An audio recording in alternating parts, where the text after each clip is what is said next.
Okay, guys, welcome everybody. We are looking at the 1 year anniversary 1.5 patch notes for Company Heroes 3, and we're just going to be going through, briefly going over like the maps and stuff, because we'll be doing actual proper replays and stuff that I'll be putting out on YouTube later on. This is specifically looking at maybe the balance changes rather than everything else, but we'll just briefly touch on the other stuff. Okay. To celebrate the 1 year anniversary of Company Heroes 3, we have remade and reintroduced several classic maps from the franchise's history into the game. Additionally, we have created 2 variants of existing maps specifically designed for co-op and custom games. This update will also allow players to customize their profiles with new badges, banners, and titles. In our ongoing efforts to improve the feel of Company Heroes, we've also made small changes to pathfinding and acceleration. That's great to hear. Please note that this work is still ongoing. Based on players' feedback of replays, we have introduced 2 new quality of life changes to the feature.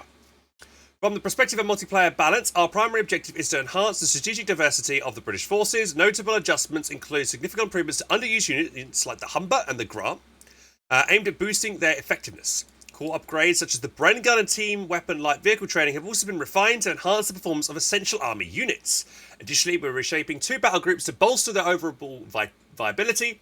The Wehrmacht Mechanized and US Forces Armour battle groups have undergone a restructure, and both will introduce an experimental change for the Panther and Easy 8 call-ins. Okay. So here are the maps. So for multiplayer, so we got a one single player, or one 1v1 map, I should say, which is Semois, for those people who remember Semois back in Company Heroes 1. It wasn't my favourite map, but they have added some nice new kind of water crossings near the base sectors, so which hopefully will allow it to be more open, so you don't get this famous Semois pin on you. So that looks cool. El Salzburg is also from Company Heroes 2, so that's cool to see. Monthrem, Company Heroes 1 3v3 map. Second 3v3 map here as well, Sangro River Crossing. This seems to be a new one. This is a co-op one. So that you will only this will not be in multiplayer like auto match. This will be one that you'll have to just make in skirmish, and then Sioux Stronghold as well. The same thing. That is basically Sioux wetlands, but the wetlands have been flooded and it's more of a comp stomp type map. So there you guys go. And then the community maps is Faymonville. So good old Faymonville from Company Heroes 2, made by K-Pen and AE. Really awesome to see this one added back. It's one of my favourite 1v1 maps, and I love to see this back in an Italian theme, and we should see some new, some gameplay of that on my channel soon. The Steps, Company Heroes 2 4v4 map. I can't wait to see how this plays and feels like in Company Heroes 3. They've changed it so it looks like a proper desert map. So if you guys remember the old island that used to be at the bottom, it's probably not an island anymore. They've kind of, and there's a little river that went around it, like a shallow river kind of thing. That's all kind of changed. It's made, so it's made like a proper like desert dunes and stuff, some ruins of some old ancient civilization, things like that. That's cool to see. So yeah, I'm really excited to try the new version of Steps. Hopefully, it will play very well. And then here we go. So profile customization. The 1 year anniversary update adds the ability to customize the player profile. Under the loadout, the player is presented with a new profile tab. Through this panel, you'll be able to customize 3 profile elements: the badge, title, and banner. These elements will be visible on a player's profile as well as other sections of the game. So if you remember Company Heroes 2, you had like faceplates, which you could have, and you could also have the background of the faceplate changed. You had a couple of customized aspects here. Here we're having a few more. You get basically a badge as well.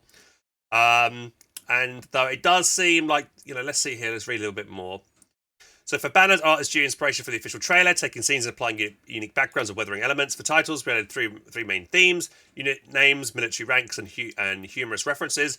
We will continue to expand on the current themes and explore new ones in the future. However, as part of our anniversary celebration, we're going to give all current and future players the following profile content. So all of this is for free, which is great to hear, and you'll be able to choose and customize it. We have reworked the standard banner that every player has unlocked by purchasing the Company Heroes Premium Edition.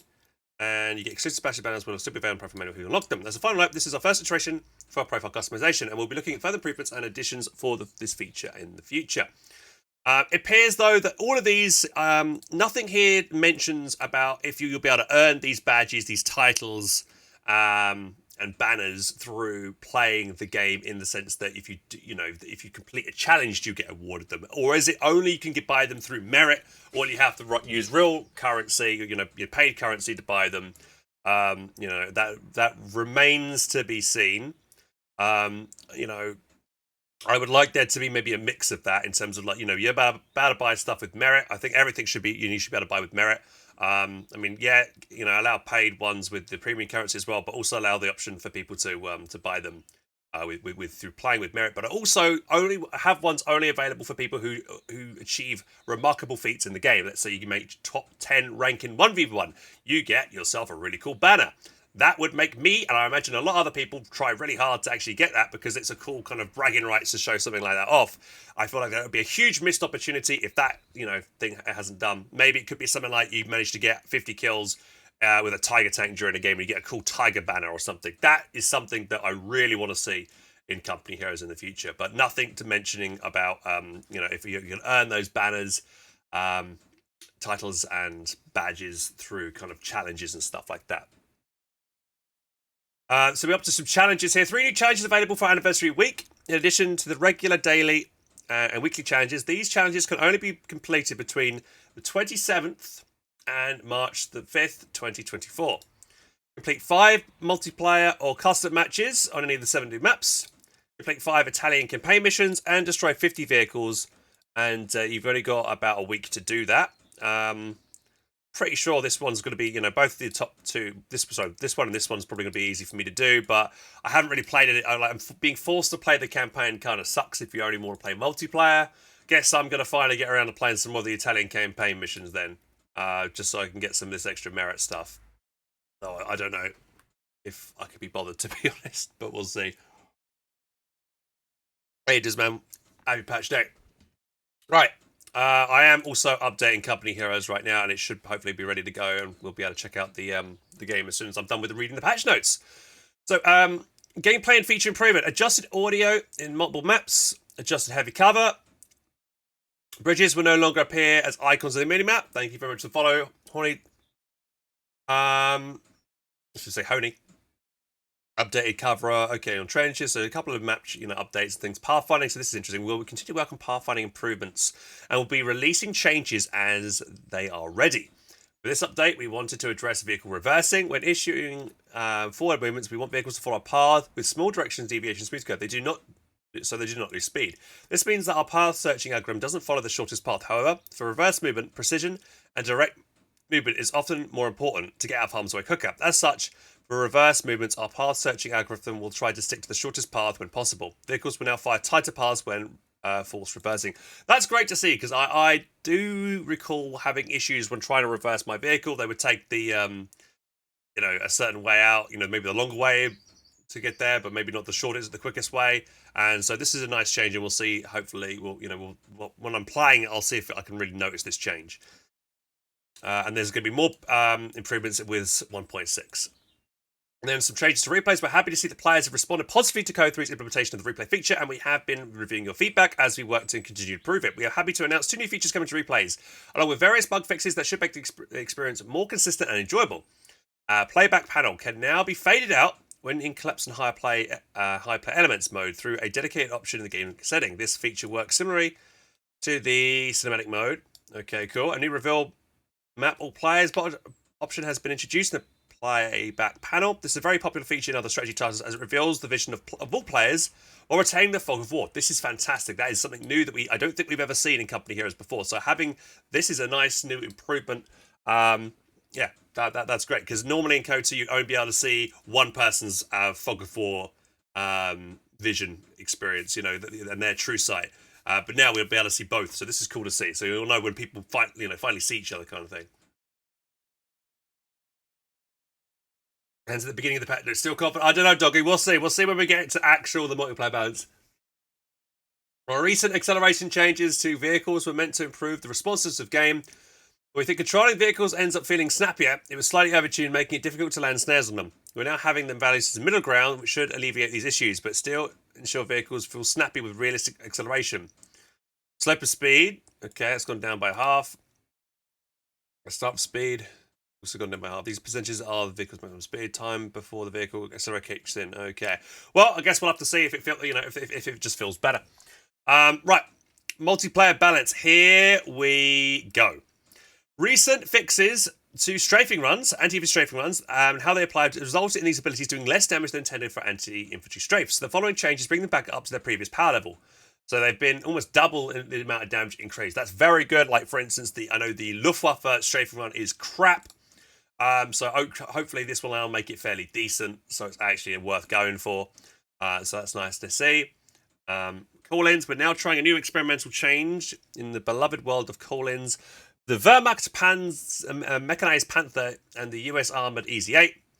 We have added alternative picks in their battle groups that allow you to directly build them from your tech structures. The idea here is to separate the channels where players simply want to access powerful unit vehicles and where players want to tech skip, giving us the ability to now balance both behaviors separately. Before they were separated, we always had to balance around the more powerful strategy in its disruptive mode, so you're tech skipping, while overly punishing all other alternative employments, which often disadvantaged team game players. It also meant the best way to use these battle groups with these call-ins would be to tech skip, forcing a certain style of play to maximize efficiency.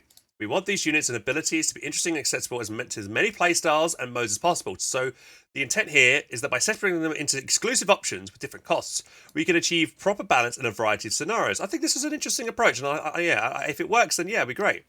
This is an experimental, and we'll be keeping a close eye on how this affects the game and player experience, and all that we ask is that players approach it with an open mind. Yeah, I think that's an interesting idea. I guess, like, if you want to tech skip I imagine if you tech skip the vehicle that you might want to go, let's say the Panther, you don't build tier 4 and you just call it in. It's going to be more expensive calling it in than if you had built tier 4, and it'll be cheaper that way.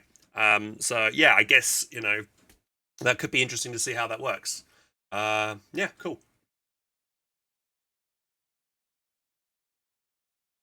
So what makes what this means is that US Armor Battle Group has a free option to make the EZ-8s buildable, or the same calling option, same for yeah, basically. So we'll have to see when we get in the game and we actually be able to see the costs and stuff of them, see if how balanced it is. But yeah, I think it's an interesting concept. I like it. Right.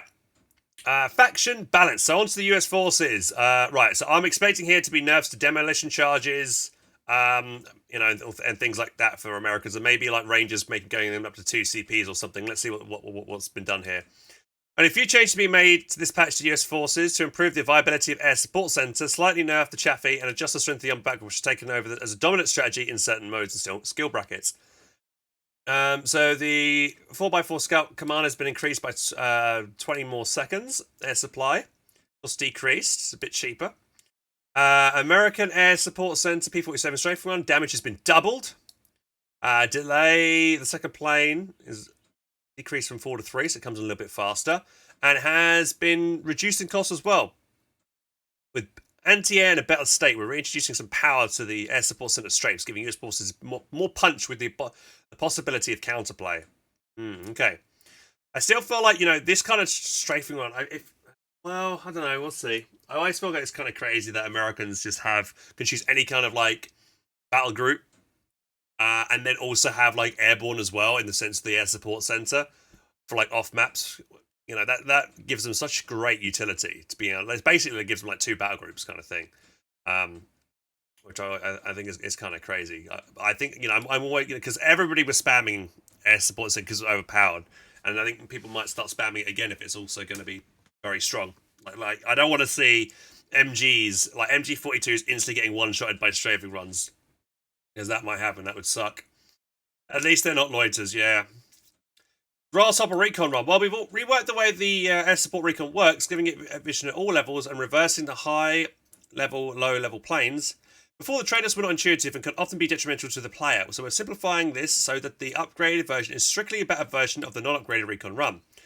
Advanced Air Reconnaissance increases plane health by 1,000 and increases the vision radius by 15. Now provides vision from the start, no longer detects enemies in the fog of war. Okay, so like Jaegers... Wait, what? Hang on. Longer detects enemies from war. So I guess that means units that are cloaked, it won't spot them. No, it doesn't necessarily say that. No, it just says not the fog of war. So it still might detect units that are in our camo. Yeah, we'd have to test that. I can't remember. I've not used the American Grasshopper Recon Run from the Air Support Center.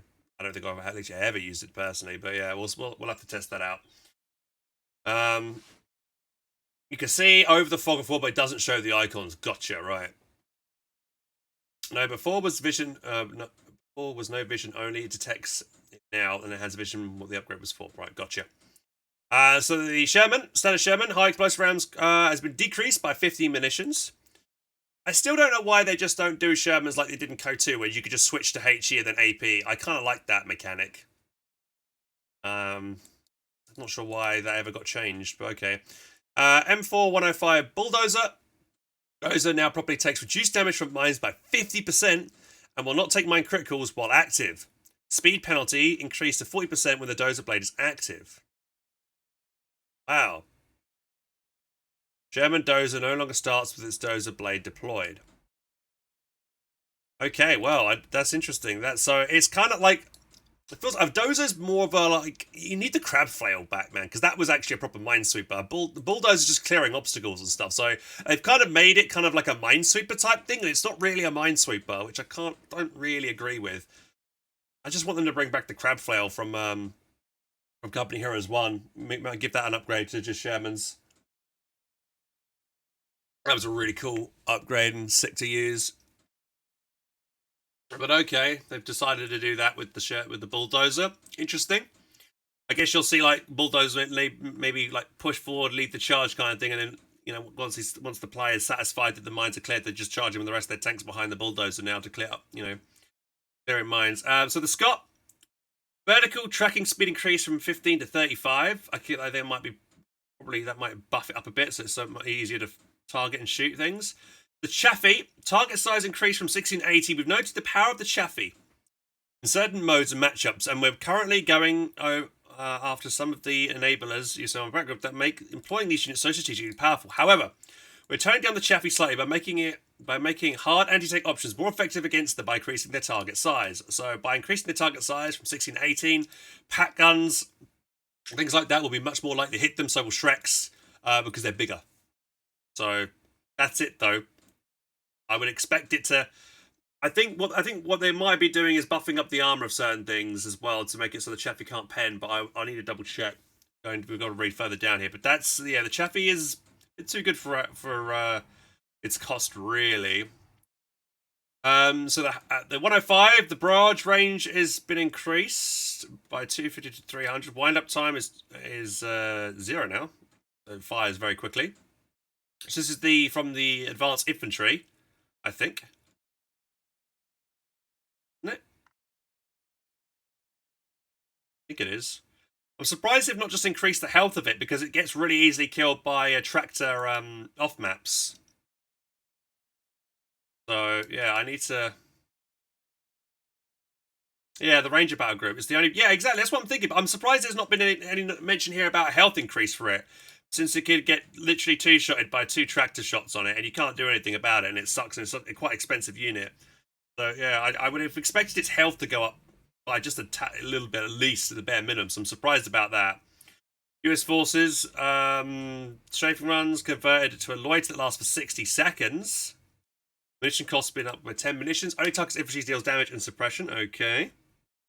Doesn't say about damage increase on it, but okay, could be handy. Armor ability, unlock the Easy 8. 0 command points to unlock. Alternative pick. And build cost is set to 440 manpower and 110 in fuel. I can't remember off the top of my head how much it normally costs to call in. The Easy 8, you used to be able to call the Easy 8 in with a Rangers combat engineer squad, right? Extended American engineers. So this is, I think it's normally like a bit more than that, but yeah, I would have to double check the cost, but we'll see. Right, fast deploy command cost increase from 0 to 1. We reverted the command point change of fast deploy to reduce the pressure of the double like jeeps that comply to the opponent before they can get an equal number of units out to contest. Yep, that the American double jeep start is really painful to deal with. So this is hopefully will help against that. Seek and destroy changes. Accuracy bonus has been increased 5% there. Reload bonus increased by 5%. Speed bonus reduced. I mean, 50% was quite huge actually, so that's fine. I mean, actually, I think that's overall I would say is a buff. I don't really see it used too much. Seek and destroy. Storm getting nerfed as well, but that's still still going to be a pretty damn good ability if you're going armor. And the call-in has been decreased from 8 to 7, and the command point Cost for the Scot is 3-2. Right, on to the Brits. The Brits are receiving many changes that are primarily targeting underused units. Well, actually, before we get to the Brits, no absolute mention at all of demos. So, very disappointed that demos are still going to be a thing where you're not going to be able to see demos. They one-shot things. It's like riflemen shouldn't be able to plant demos. You know, I can't believe that's not getting changed at all. So, I don't know. How do they not even touch on demos? I have no idea. That's rough. That's frustrating. Okay, on to Brits then. Many changes targeting underused units and upgrades to improve build diversity and strategies. Units like the Humber and Grant have received significant changes to improve viability and had a great impact on the battle. Upgrades like the Bren, yeah, we were already this right. Churchill, population has been decreased and reload time has been reduced. So the Churchill's got a straight up buff, nice. Crusade AA, area effect is increased from 2 to 2.5. We are reverting the majority of the prior change made to the Crusade AA, which was previously on par with the Verbal Wind's effectiveness, despite being more, costing more, and being locked to a battle group.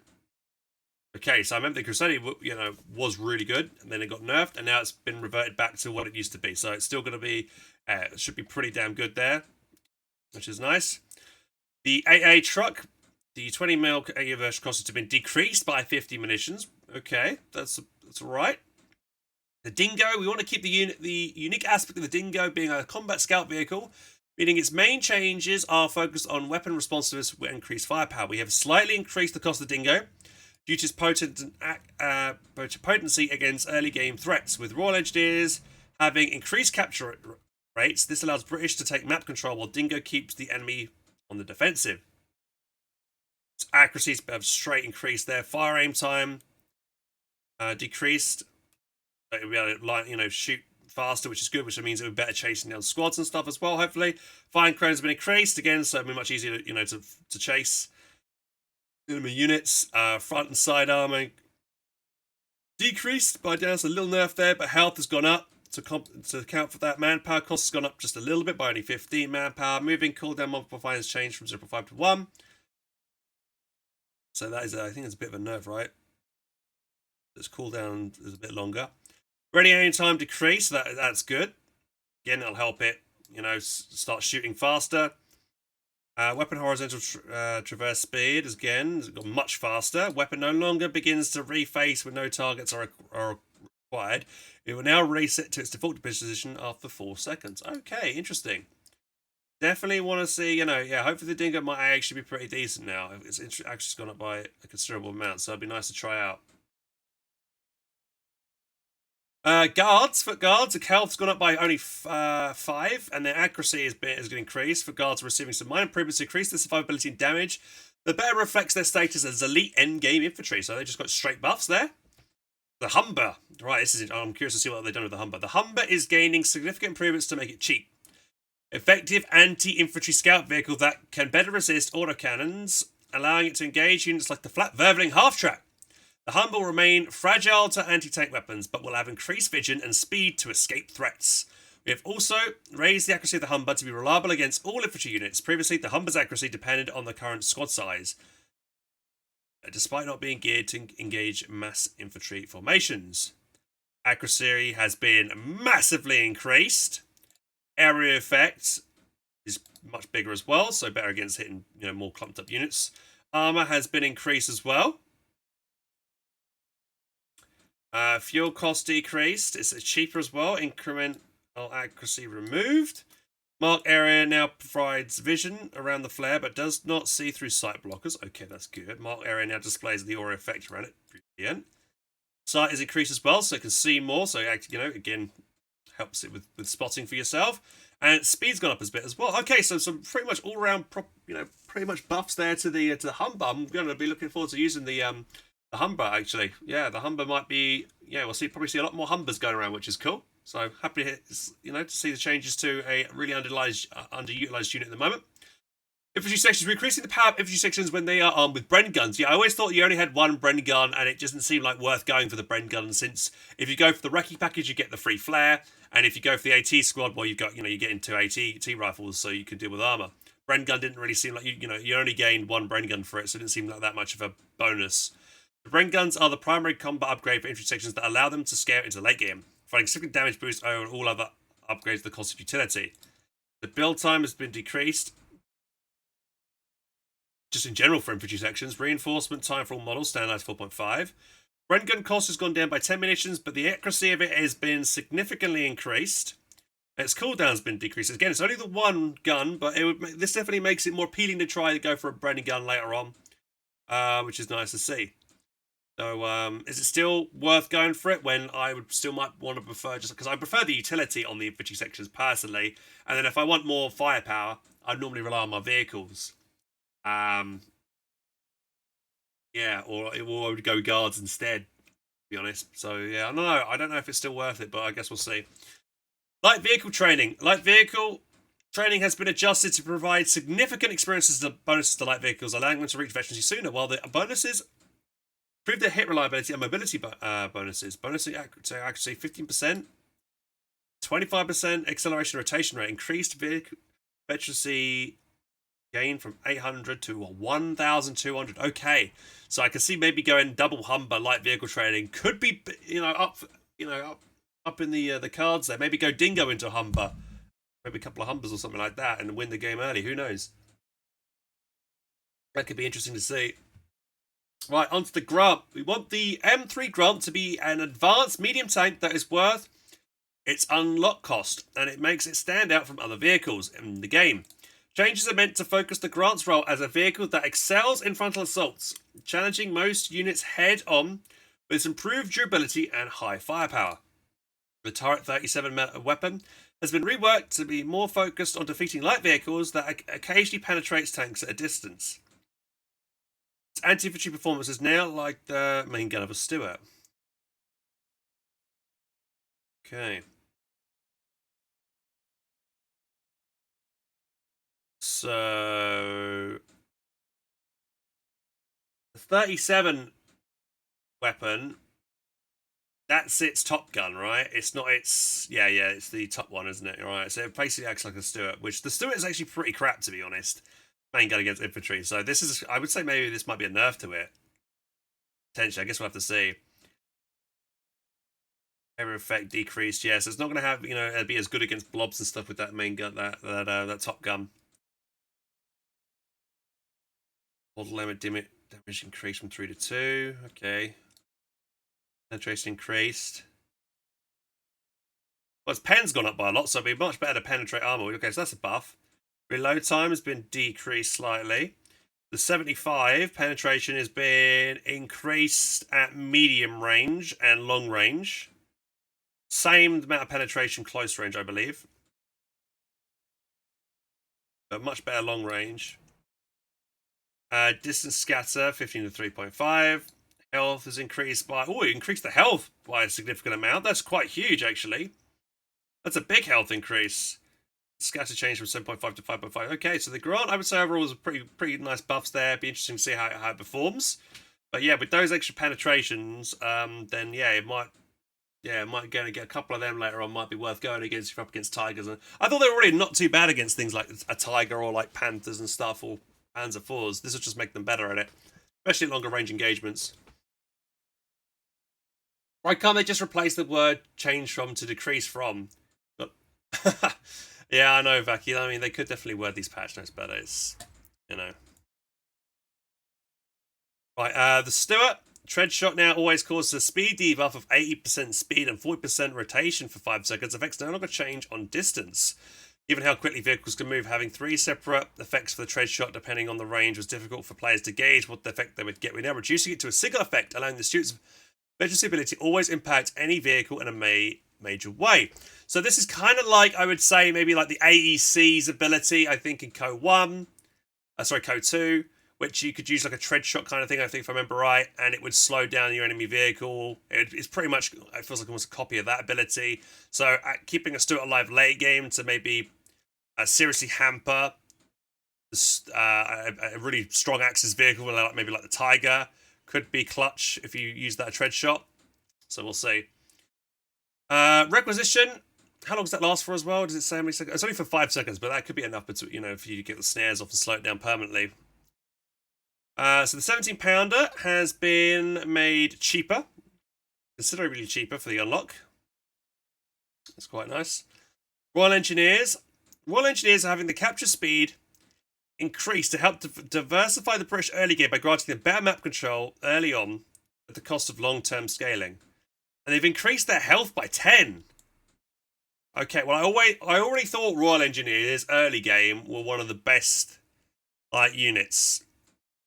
I mean, sappers were already being spammed because they were really good. They don't scale very well, but early game they're very strong, and now they're going to be even stronger.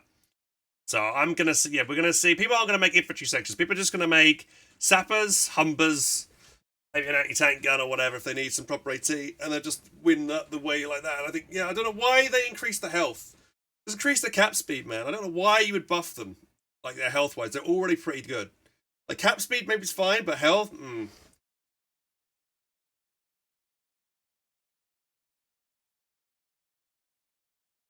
Yeah, and they can also get a flamethrower, which helps them scale a little bit. But super late game, they don't do that great. Yeah, I don't agree with the health increase with that unit. I already thought sappers were Royal Engineers were already pretty damn good. Team weapon training. Bonus change from 20% cooldown reload speed and 15 health. Compared to what was it before? Again, this is what I would love them to do on the patch notes, and I don't understand why they don't. Why they say it sometimes, but they don't always say what the change was before, so people can be like, oh, okay, that was the actual change. But now they just said, oh, it's now this, and then we don't know what it was before. Not everybody remember. I don't remember exactly what the buffs were before the team weapon training. But there we go. I mean, this will definitely be good for obviously Vickers, anti-tank guns. Right. The Vickers focus gunnery range has been increased by 5. Suppression penalty 60-25. Suppression penalty no longer affects suppression radius and nearby suppression modifier. Right. The Vickers is actually now quicker to get onto the field by 10 seconds, by the looks of it. This is where they should also put seconds in, 40 to 30 seconds after it. I don't know why they didn't put the seconds.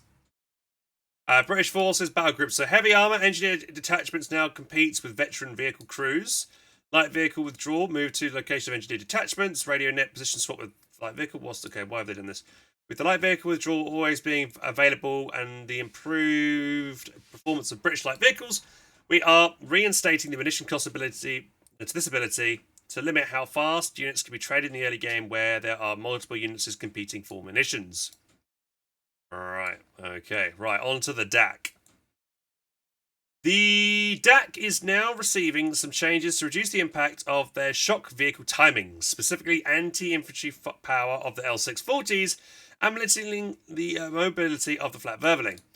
In return, the Afrika Korps will have easy access to late-game units with the primary focus on the deployment of unreserves to improve its viability and provide discounted medium armor over the course of a longer game. Yeah, we still don't see enough, DAC armored reserves, like Panzer IVs and things like that being called on. It's always people just ignore it, just go like Karos or Panzer IIIs and then to the Tiger because it just doesn't make sense to get the others. But I'll see how we go. The Tractor, lockdown mortar barrage shell count decreased from 24 to 14. Okay, so pretty significant nerf there. Richie, thank you very much for the follow. Welcome to the channel.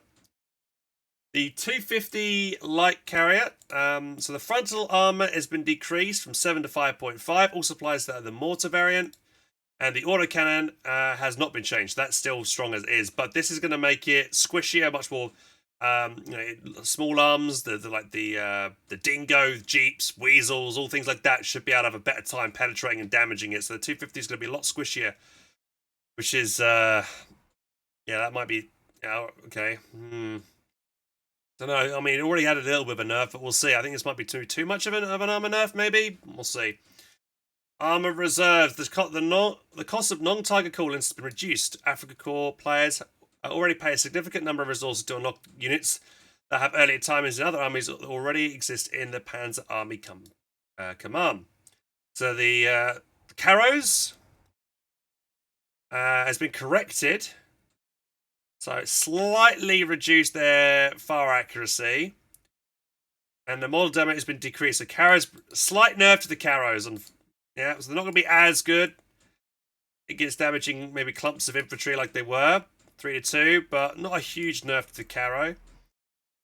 And thank you, Chris North, for the follow as well. The Famo recovery half track, Veteran requirements have been massively decreased on that. You mean you don't really see the recovery half-track hardly at all, to be honest. You know what? I feel like the recovery vehicles in general, I feel like you never see them because it costs quite a lot of resources to actually try and recover a destroyed vehicle, and it's always really risky to do it. It's not worth it. I feel like they should make the make it incredibly cheap to be able to recover destroyed vehicles, I think. So you'll see more of these recovery vehicles in a match because you never see them literally, and it's more of like a meme thing to do. You don't. That would be one thing I would like to. Would have liked to see in these patch notes. Something to do with like the American recovery vehicle as well as the DAC recovery vehicle. Recovery vehicles do repair super fast. I guess that's one bonus they have, but I don't know. Anyway. So the Flak 88 has got a range increase by 5. Okay, so that's a buff to it. Okay. Interesting. The Flat Verblings. So here we go. We are reducing the Flat Verblings' half-track speed and acceleration. Make it more difficult for the unit to escape its counter and less effective at responding to enemy incursions across the map. So its speed has gone down by a bit, and its acceleration has gone down. Okay, making it slow. I think that's fine. I mean, it's a good unit. They've not nerfed it in terms of its like its power against it's still going to have its armor pen slow ability. It's still going to be very good at suppressing very quickly, but it you'll have to be much smart, careful with playing with it now, so because you might be able to need to make sure you've got like Jaegers nearby so they can chase off a Greyhound if it's being attacked, or a Chaffee maybe. But I would have liked to see maybe a little bit of a nerf to how quickly it suppresses, because it does, I think, still suppress ridiculously quick. So yeah, that's what I would have liked to have seen then. But there we go. Flamethrower Panzer III is armor's gone up by 20. Okay, so that makes it more appealing. The Panzer III Assault Group Panzer Jaeger replaced the Panzer Pioneer Squad that is upgraded with the launcher. Cost decreased from 600 manpower to 80 fuel to 560. Yeah, Panzer III and another Panzer Pioneer, and they have a grenade launcher. Okay, that's quite appealing actually, because later on you might want later on during a match you might want another Pioneer to repair your vehicles, rather than just a Panzer Jaeger, because Panzer Jaeger is more of a soft counter to armor. So that doesn't seem to be too bad. So Panzer III, here we go. We have fixed an issue with the Panzer III's machine gun unit upgrade, was significantly weaker than all other machine guns in the game. This puts it on par with the Panzer IV's MG upgrade. Oh, awesome. So yeah, okay, that's cool to see. So the Panzer III has got an upgrade in that regard. Panzer IV and Stugs, they have been decreased as well. 100 manpower cheaper and 10 fuel cheaper. Cool. Panzer Command cost has been decreased as well, significantly. So by 50 manpower and 10 fuel. So this makes it more appealing maybe to go for tier 4 rather than maybe go for Carriers, because you could probably get Panzer IIIs out sooner maybe. We'll see. And then on to the Panzer Jaegers. We're significantly improving the Panzer Jaeger's role as an anti-vehicle unit by increasing their rate of fire and responsiveness when requiring a target. Their durability has also been slightly increased to help them against area of effect weapons they often encounter. So 5 extra health. Ready aim time has been, significantly reduced. Aim time multiplied decreased. Reload time decreased. Tear gas reduced. Okay, wow. Okay, so Panzer Jaegers, big buffs to the Panzer Jaegers there. That's nice.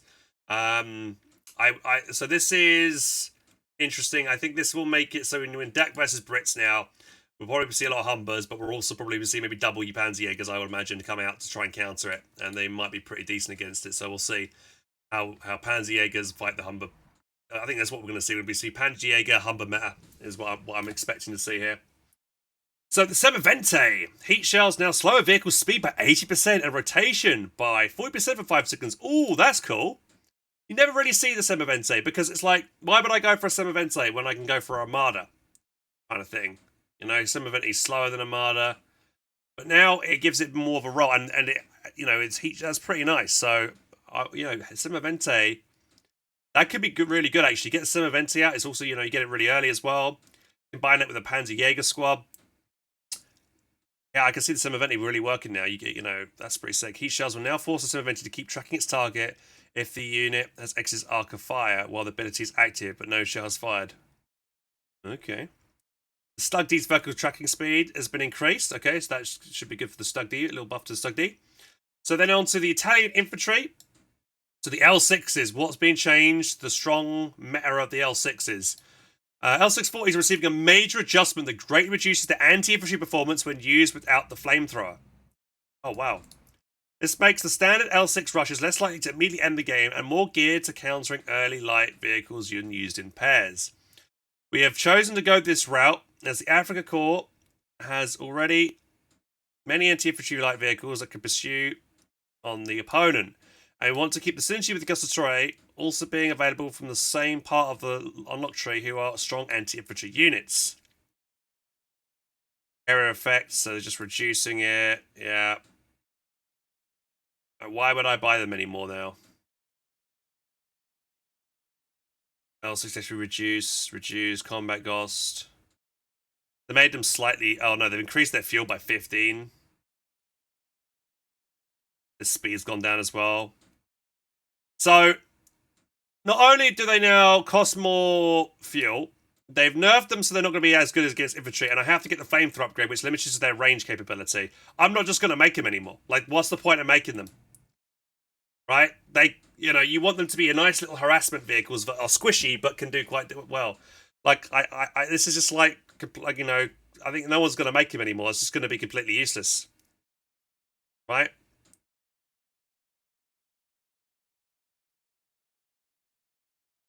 Yeah, man. I don't think anyone's going to make him anymore. It'd be a shame. Yeah, I think it's a huge overnerf. I think what needed to be done with the L6s was make it so that you only called one in at a time rather than two, so it's not so, much of a shock factor. And maybe some slight nerfs to how good they were at chasing down squads. But that was what I would have changed it. But yeah, I think this is a huge overnerf and no one's going to build them anymore. Personally, I don't think anyone's, why would you do that? I'm just go I'll just literally go Karas now instead. They're already a unit that's only really good in the early mid game, and yeah, don't see it. I'll just skip this. I think I'll just skip it, man. It makes me, yeah. Even it says the Gustatory are very strong anti-infantry. So yeah, that's true, but they cost a lot. They're an elite squad. They're only really good close quarters combat. Like the whole point of why I liked L6s was because you could kite with them. And now they're going to be crap at kiting because they're getting all their distance accuracy nerfed. Yeah, it's completely the wrong course of action in my eyes to go with them. Personally, all right, that's a shame. F in chat for the L6s, boys. Battlefield salvage duration increased from 45 to 60-second duration. Munitions cost decreased. 50 to 125 munitions. What was Battlefield salvage again? What did that do? I remember now. Panzer IV command tank. We get him out a bit sooner. 4 to 3 CPs. The Panzer Storm. So here, like the American Seek and Destroy, they've increased the acceleration. Speed's been nerfed. Rotation bonus has been increased. Panzer Storm's decorated indicator update from offensive to speed. Right. Okay. Doesn't seem as strong as the American one though, but okay. Don't really use Panzer Storm that much. Vehicle awareness. We've reworked this ability to be globally active, allowing us to increase the range of the detection aura without providing a constant reconnaissance of any vehicles through the fog of war. It's active for 60 seconds, 120 seconds recharge time. Change from passive ability to an active time ability. Command point cost has been decreased from 2 to 1. Cost is 50 munitions, and range increased from 60 to 70. Okay. Alright, I mean, I don't use that. I mean, I never picked that command, to be honest, so yeah, I don't know about that. Italian combined arms. So the strafing run, bonus damage against vehicles has been increased by an extra 150%, which is huge. That's really nice to see. That's great. So that'll be good, especially against light vehicles and stuff. Maybe you can catch an ambulance out of position, or maybe a Humber or whatever, something like that. You might be able to get a wipe on it if you strafe it here, potentially. The Italian combined artillery cover. Delay between anti-infantry mortar barrages decreased from 10 to 3. And then delay between anti-vehicle barrages decreased from 10 to 5. More projectile speed. Yep. Okay. Pact of Steel command point cost is increased from 1 to 2. Oh god, another nerf. Oh, that's gonna.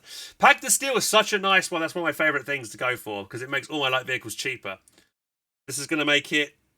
Because normally, what I tend to do when I'm playing, going for the Caros, is not buy Caros straight away, and just get all the upgrades in the armory.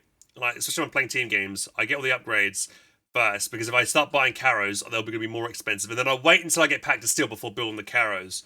And this is going to make that kind of strategy maybe a bit unviable because I have to, waiting that one extra CP could be game changing. To be honest, it doesn't seem like much, but it could be. Okay, secured flanks and force recon abilities. Active aura range increase from 25 to 35. Okay. Right, on to the Wehrmacht. Wehrmacht is receiving some gentle adjustments this patch, mainly to address issues regarding early game map control. So, Artillery Officer now has a 1.5 second delay before the first barrage triggers. Does not affect subsequent barrages, so this gives more time for other players to act and move out the way. I think maybe this, I don't know, I feel like it's already fairly easy to dodge, potentially. 1.5 seconds is not a huge amount of time, though, so, might be. Okay, we'll have to see. I'd have probably gone for 1 second rather than 1.5, and more I would have done with the Artillery Officers probably nerf its area effect. Efficiency 3 area effect is a bit too big. I'd have reduced the size of that just a bit. That would what I would have been done with the Artillery Officer. And maybe, make it cost like a munitions cost of like 10 to 50 munitions every time you use the ability, because it's still quite a nasty ability when it hits. Can get squad wipes fairly easily with it. For people, who are low skill or not paying attention to their units.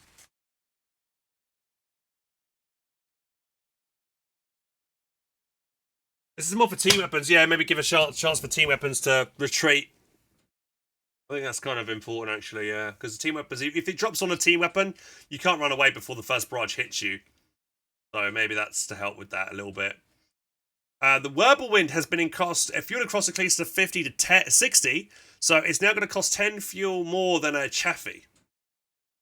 Because we have been seeing Wirbelwinds versus Chaffee meta lately, and so Wirbelwinds are going to be costing a bit more. I mean, compared to a Chaffee, the Wirbelwind is better overall since it can kill infantry as well, and it's pretty good against killing light armor. And not terrible at fighting Chaffies either, especially with its armor-piercing rounds slow ability. And you can combine that with some Jaegers. So, okay, that might be a needed nerf to Webbles. Grens. Capture rate is being increased in match other infantry squads. Can no longer merge into retreating units. I didn't even realise that was a thing. Capture speed increased from 1 to 2.5. Okay, so actually going Grens might be worth going since they can cap faster. How much is the cap rate of normal Pioneers, though? Kettenkrad has been overperforming as the main capture tool for Wehrmacht players. We've been making some change that should distribute a bit of capture power away from the Kettenkrad, making builds without it a bit more viable. To capture revert rate decreased by 1.5 to 1.25. Communication munitions cost has increased again. Communication cables now increases decapture speed by 0.2. Okay, reverts back. Okay. So you got to spend an extra 15 munitions extra to get back your decapture rate. Alright, whatever. Not a huge thing. MG42 White Phosphorus rounds now has increased effectiveness against targets in cover. Gains 25% extra against use in cover and lowers the impact of cover damage reduction. Oh, okay, so that's nice. Might be, yeah, again, units maybe in buildings as well, so that might help against units that are camping a building using White Phosphorus rounds against that. That's cool. The Nebels now have a 25% damage penalty against bunkers and emplacements. This adjusts the direct damage caused by Nebel weapons, rockets on the defensive structures, bringing them in line with other artillery units that also have this penalty. So it's not going to be as good now against killing bunkers and emplacements. Still probably going to be one shot in those forward HQs and stuff like that. Those medical tents. It doesn't seem to there's no kind of mention here about fixing that, because that seems to be a bug. Like, as soon as it catches fire, the medical tent just burns out and dies. Making Nebel's way too good against that. But yeah, okay. Panther Heavy Tech now benefits from officer trading from Panther. Oh, that's cool. Yeah, because you're building it in tier 4 now. So that's cool. Okay, that might be interesting. Panzergrens, medium accuracy increased as well, so they got a buff. Stummel, vertical tracking speed has been very much increased there, so that's interesting. You don't really see much Stummel play with that's just the half track conversion there to the Stummel. You rarely ever see it, but maybe you might see it some more now if it's more reliable at tracking its targets.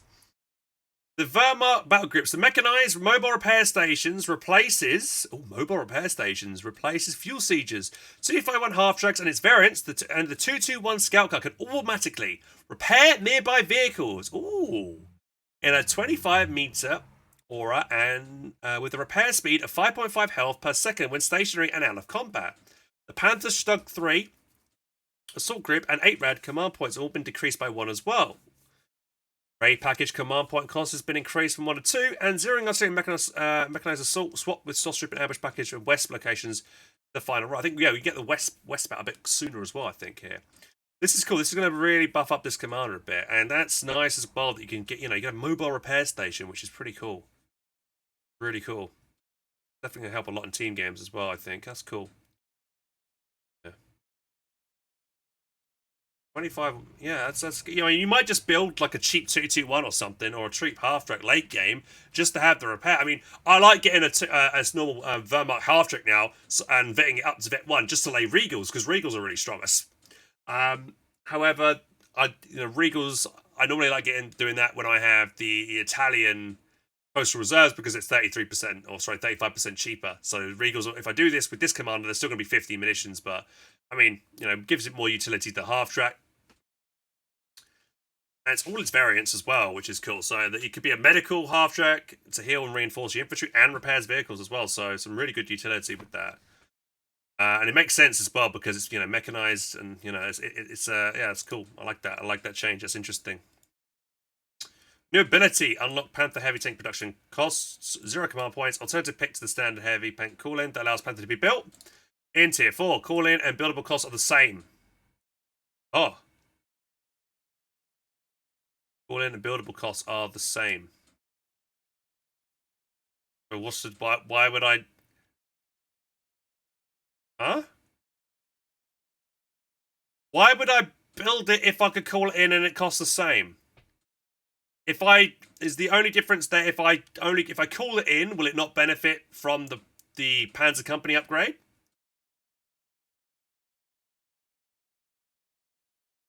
If you had enough money, less cooldown to get a second. It depends on the build time of the Panther. Doesn't say how long the Panther build time is, but that's a strange. Like, why would it cost us exactly the same if you could just call it in? And most players aren't going to have enough manpower to call in, to build 2 Panthers in a row. Cost 0. Oh, it costs 0. Yeah, okay. So you're not saving up. Okay, so you could. I see in this regard, then you could save your command points to take the other side of the battle group, maybe, right? And get more of your other benefits from your battle group if you went for this. If the option to build it is 0 command points, but it still begs the question: do the Panthers, regardless if they're called in or not, do they still benefit from the Vet 1 upgrade from Panzer Company? I imagine it does, because it just said something about the Panther being able to benefit. It just says Panthers now benefit from it, so I imagine it does.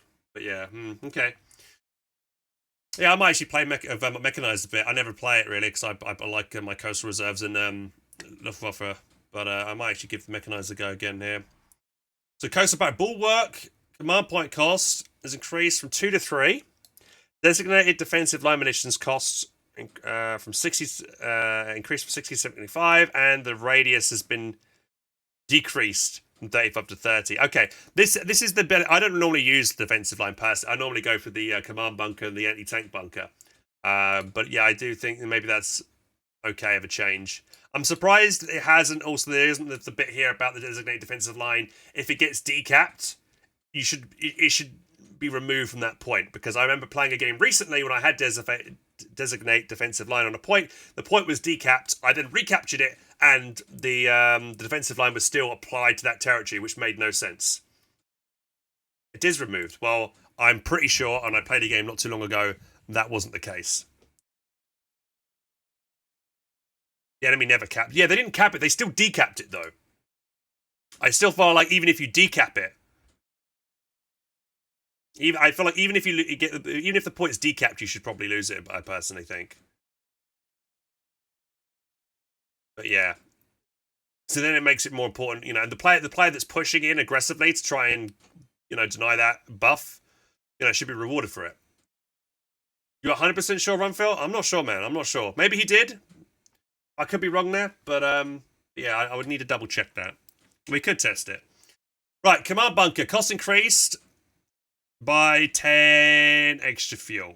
That's okay. That's not. I mean, the command bunker's already really good, and 10 extra fuel is not a big thing, and it'll be cheaper later on anyway when you get the 35% reduction in cost anyway. Okay, so bugs. Let's see anything. I'm just going to quickly scan through this. Slug D was missing smoke launchers. It's got regained it.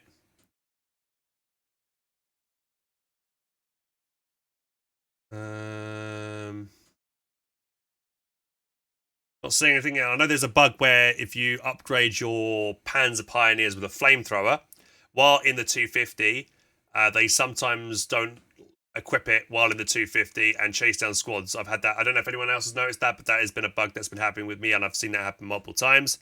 It's a fairly common bug where like I say, when you upgrade the flamethrower, it doesn't, for some reason that they don't equip the flamethrower in the half track. You have to jump them out, then jump them back in to get the flamethrower to pop up in the half track. But I don't see anything about that. So guys, that's the end of the video, and I hope you enjoyed it. And if you did and want more content, check up over here and over here. And if you want to subscribe to the channel, make sure to click the button down here. To catch the next video, guys, take care, and I'll see you soon.